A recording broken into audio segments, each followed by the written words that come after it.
अब इनको पैदा कर दिए हो तो इनका पालन पोषण कैसे होवे। 2-5 करोड़ रुपए दे दिया, उनके लिए महल बनवा दो, उनको रख दो, खर्चा पर्चा दे दो और उधर से विरक्त होकर के आ जाओ रहना मेरे पास। ऐसा ही क्या गुरुजी क्या क्या मान करके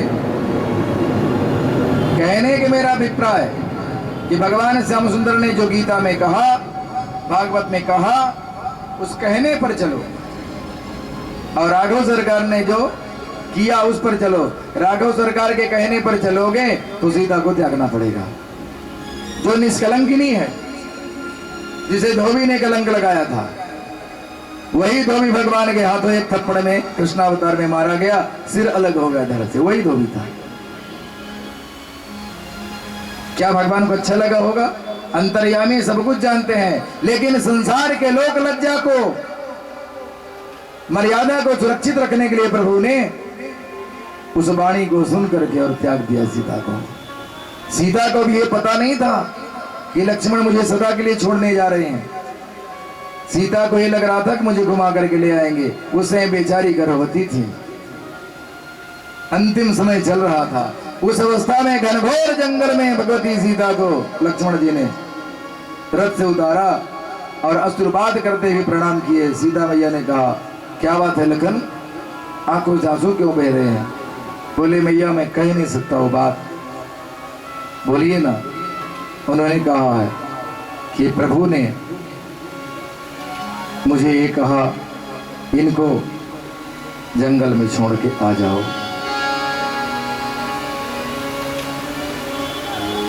सीता जी ने हाथ जोड़ करके वहीं से प्रभु को प्रणाम किया। धन्य है प्रभु, कोई बात नहीं, जैसी आपकी इच्छा सरकार, हम वैसा ही जी लेंगे।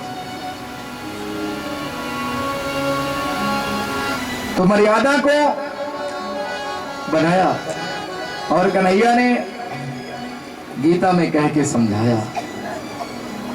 एक की कथनी और एक की करनी, यही तो अंतर है, बाकी कहां अंतर है? लीला में कोई अंतर नहीं। उधर ताड़का को राम जी ने पहला मारा, इधर कृष्णावतार में पूतना का उद्धार किया परमात्मा ने। जितने भी देखो संपूर्ण लीलाएं परमात्मा की एक है। इसीलिए राम और श्याम दोनों ही पूर्ण अवतार संसार पे माने जाते हैं। अब कालांतर में भगवान के प्रत्येक रानी से 10-10 बेटे और एक एक बेटी का जन्म हुआ।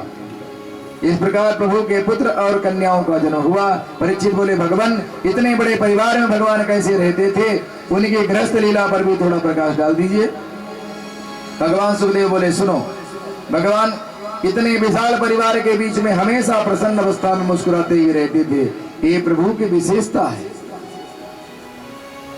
एक दिन प्रभु ने सोचा, हमारी इतनी रानियां पटरानियां हैं, कभी कोई रूठ जाती है, गुस्सा हो जाती हैं, कभी कोई कोप भवन में जाकर के लेट जाती हैं, पर सबको हम मना भी लेते हैं और हमें रूठी रानियों को मनाने में आनंद कुछ ज्यादा ही आता है। परंतु आज तक हमारी रुक्मिणी हमसे कभी रूठी नहीं, बात क्या है? चलो आज रुक्मिणी को थोड़ा नाराज करके देखते हैं, इन्हें भी क्रोध आता है कि नहीं आता है। प्रभु ने विचार किया, गृहस्थ आश्रम की लीला चल रही है भगवान की, और इनको क्रोध आएगा तो ये लगेंगी कैसे, कैसी दिखेंगी? तो आज भगवान रुक्मिणी के कक्ष में गंभीर मुद्रा में आकर के बैठ गए, ना कुछ बात कर रहे हैं, ना देख रहे हैं बराबर। रुक्मिणी ने पहली बार प्रभु के मुख पर ये गंभीरता देखी तो बेचारी पंखा लेकर के डुलाने लगी, हवा करने लगी। क्या बात है महाराज, आज कैसे आप गुमसुम से बैठे हो? भगवान एकदम चौंक करके रुक्मिणी के मुख की ओर देखते बोले, रुक्मिणी एक बात बताओ, तुमने हमसे विवाह क्यों किया? ये प्रश्न सुनते ही रुक्मिणी के तो होश उड़ गए। हे भगवान, आज मुझसे न जाने क्या गलती हो गई, एक ऐसी बातें कर रहे हैं आज, बड़ी अटपटी बातें। शादी हुए बरसों बीत गए, 10 पुत्रों के पिताजी भी बन गए, और आज हमसे पूछ रहे हैं कि तुमने हमसे विवाह क्यों किया।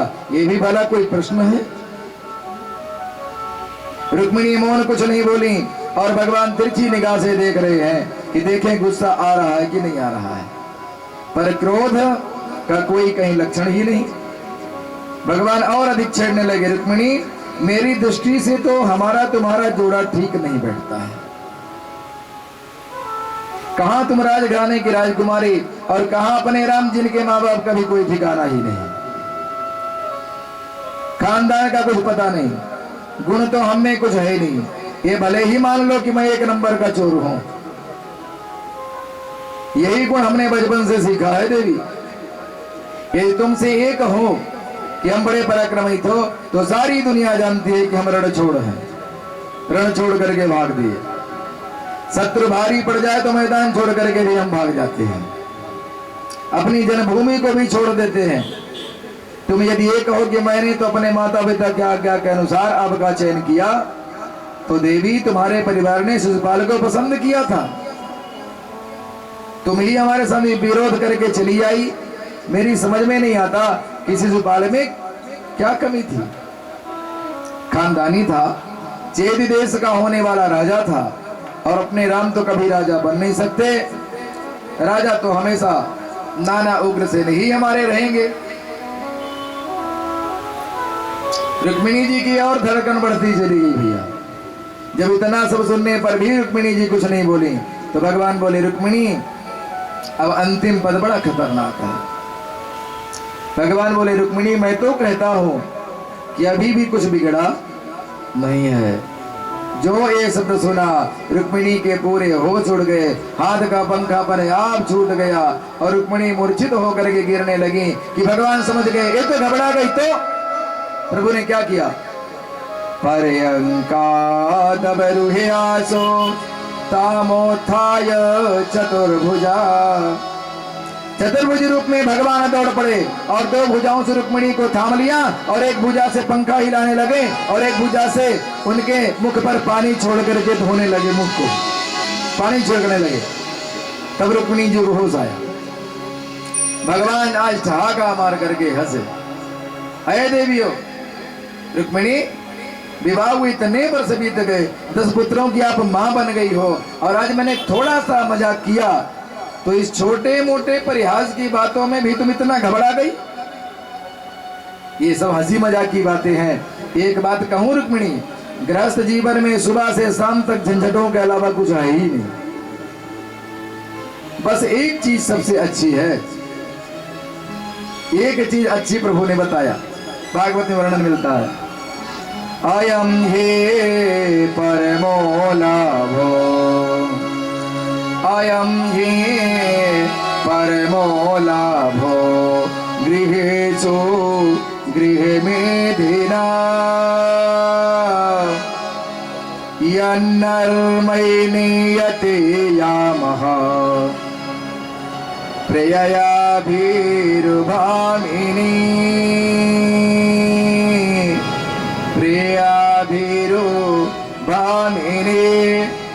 भगवान कहते हैं सुंदरी, गृहस्थ व्यक्ति प्रपंचों से पीड़ित होकर के, परेशान होकर के जब अपनी प्रिया के पास पहुंचता है तो हास परिहास मनोरंजन करके सारे प्रपंचों को भूल जाता है। इसलिए परिहास करना बहुत आवश्यक होता है। और एक तुम हो जो हंसी मजाक की बातों में घबरा गई।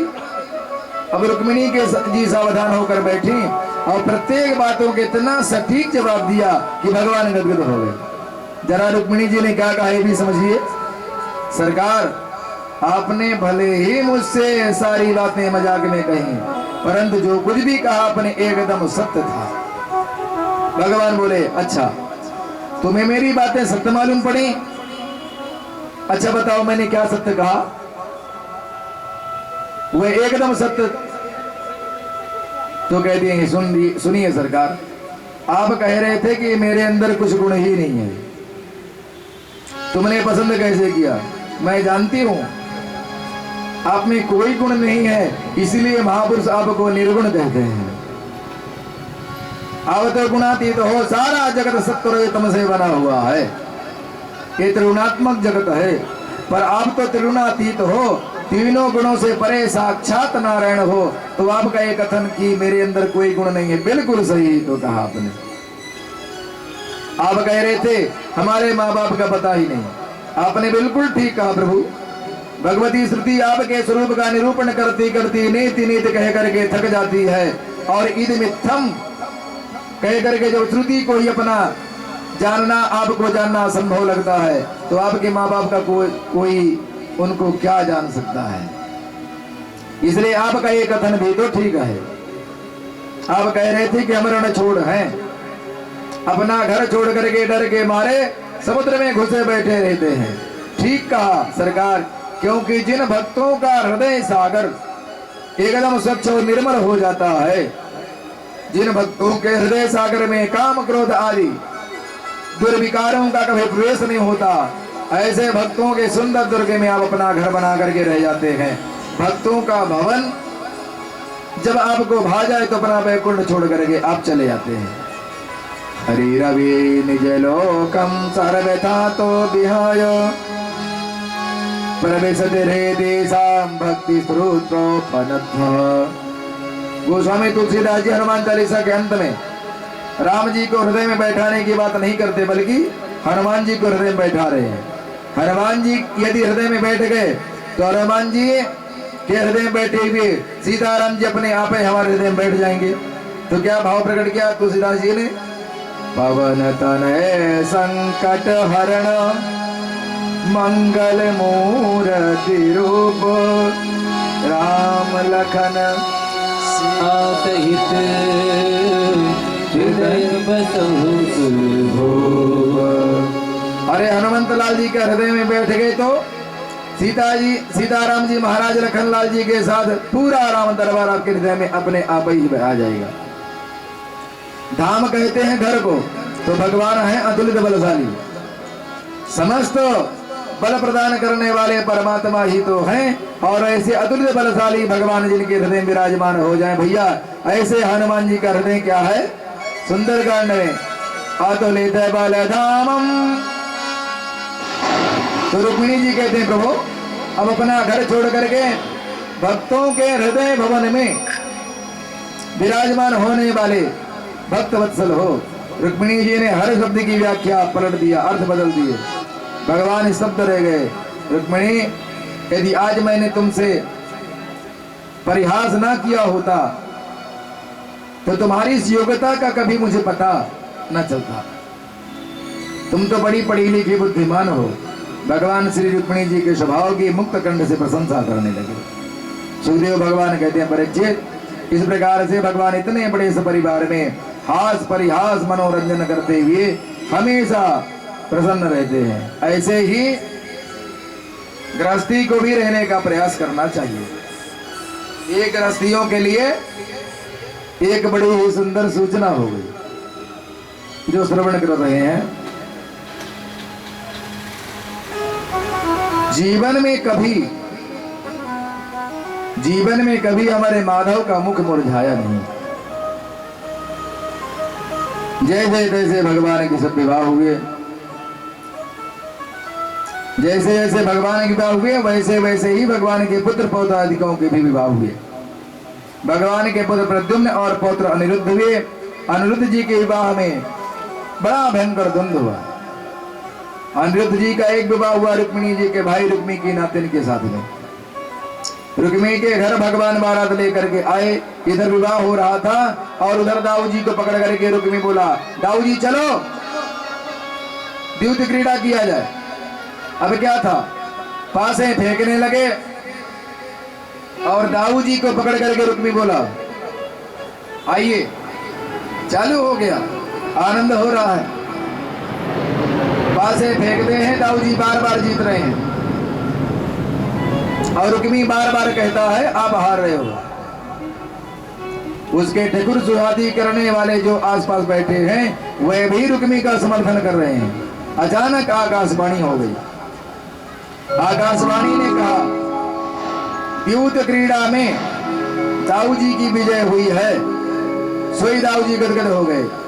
कहो भाई, मानोगे आकाशवाणी की बात को? भाई देववाणी मिथ्या हो ही नहीं सकती। और तुम अब तक हमें क्यों मूर्ख बना रहे हो? अब दाऊ जी ने जब इस प्रकार कहा तो रुक्मी के मुख से निकल गया, सुनो दाऊ जी, तुम लोग गंवार ग्वाले हो, गैया चराना जानते हो, ये जुआ खेलना राजाओं महाराजाओं का खेल है, ग्वालों का नहीं है। तुम बन गोचर लोग द्यूत क्रीड़ा के बारे में क्या जानो?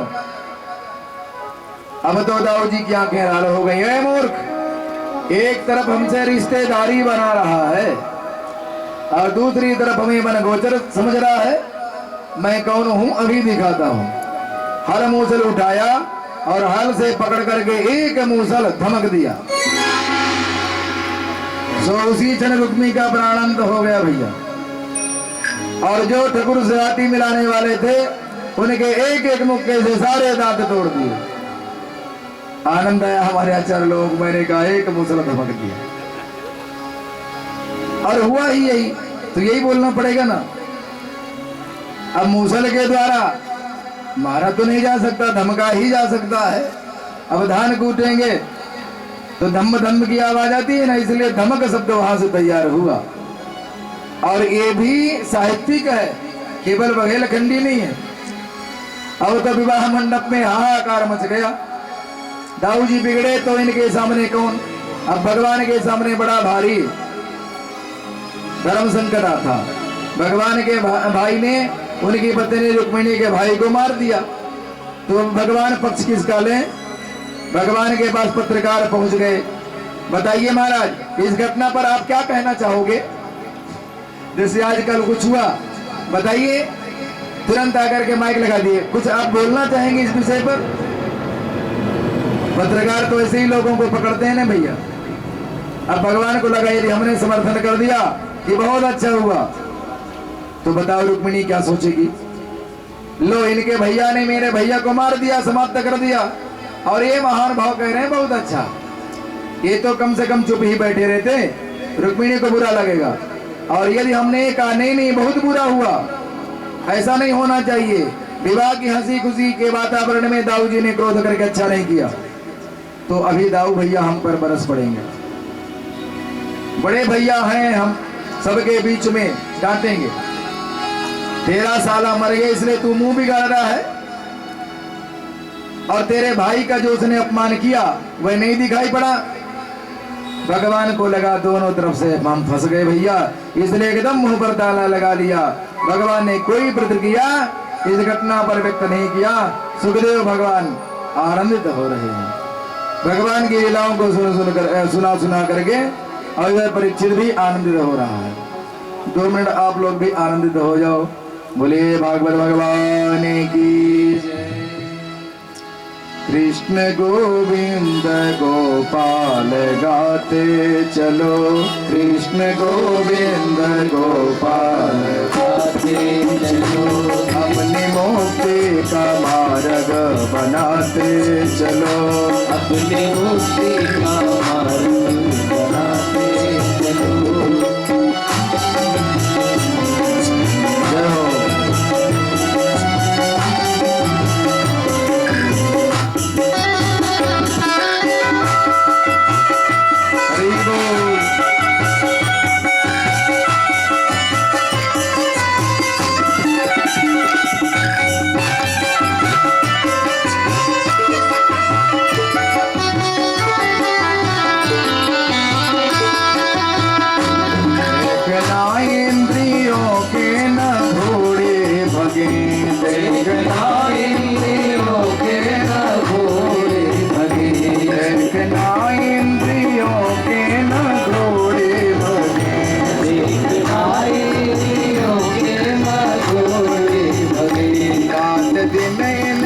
संयम के तोड़े लगे, रात दिन को संयम के तोड़े लगे, रात दिन इनको संयम के तोड़े लगे, रात दिन इनको संयम के तोड़े लगे।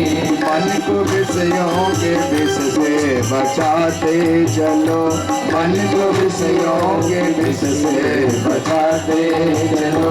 कृष्ण गोविंद गोपाल गाते चलो, कृष्ण गोविंद गोपाल गाते चलो। अपनी मुक्ति का मार्ग बनाते चलो, अपनी मुक्ति का मार्ग बनाते चलो।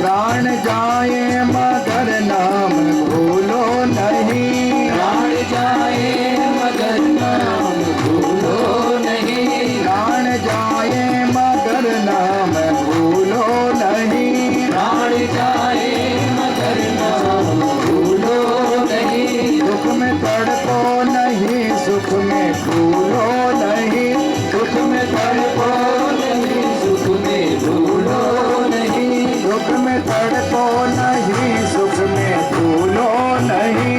दुख में तड़पो नहीं, सुख में भूलो नहीं। ध्यान हरि के चरणों में लगाते चलो, ध्यान हरि के चरणों में लगाते चलो, कृष्ण गोविंद गोपाल गाते चलो, कृष्ण गोविंद गोपाल गाते चलो।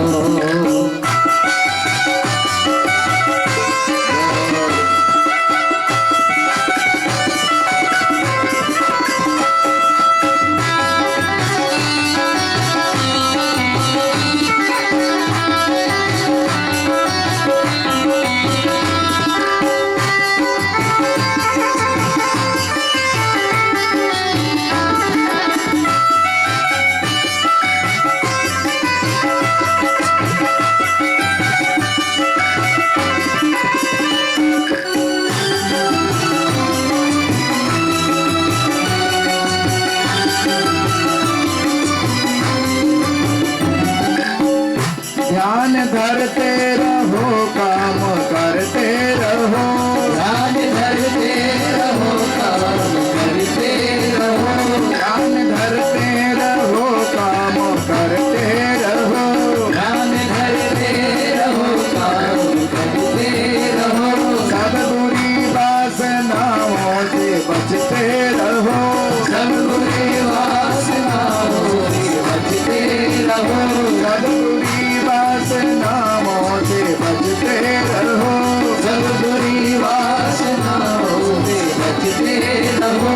प्रेम भक्ति के आंसू बहाते चलो, प्रेम भक्ति के आंसू बहाते चलो, कृष्ण गोविंद गोपाल गाते चलो, कृष्ण गोविंद गोपाल गाते चलो।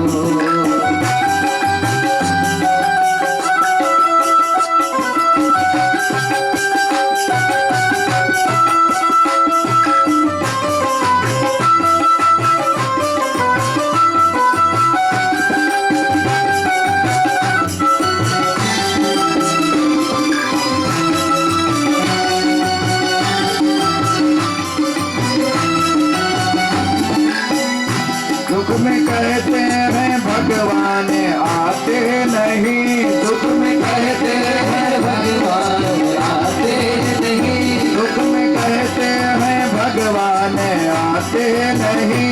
दुख में कहते हैं भगवान आते नहीं, द्रौपदी की तरह क्यों बुलाते नहीं, द्रौपदी की तरह क्यों बुलाते नहीं, द्रौपदी की तरह क्यों बुलाते नहीं।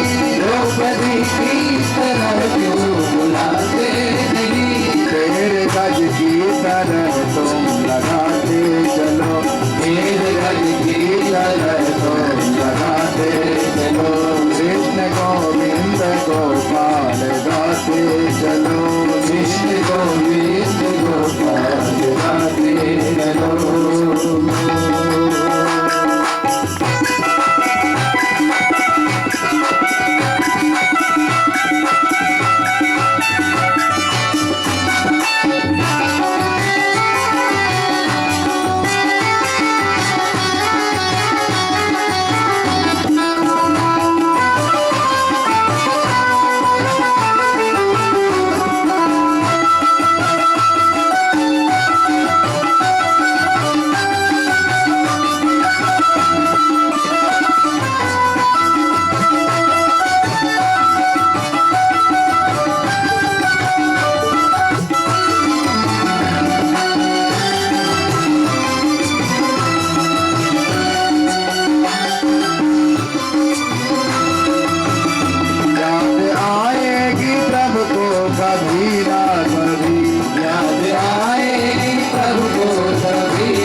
कभी ना कभी साथ पाएगा उनको कभी ना कभी, साथ पाएगा उनको कभी ना कभी, साथ पाएगा उनको कभी ना कभी। ऐसा विश्वास मन में जगाते चलो, ऐसा विश्वास मन में जगाते चलो।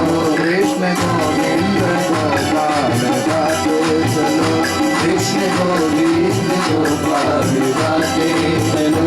कृष्ण गोविंद गोपाल गाते चलो, कृष्ण गोविंद गोपाल गाते चलो। बोलिए राधिका।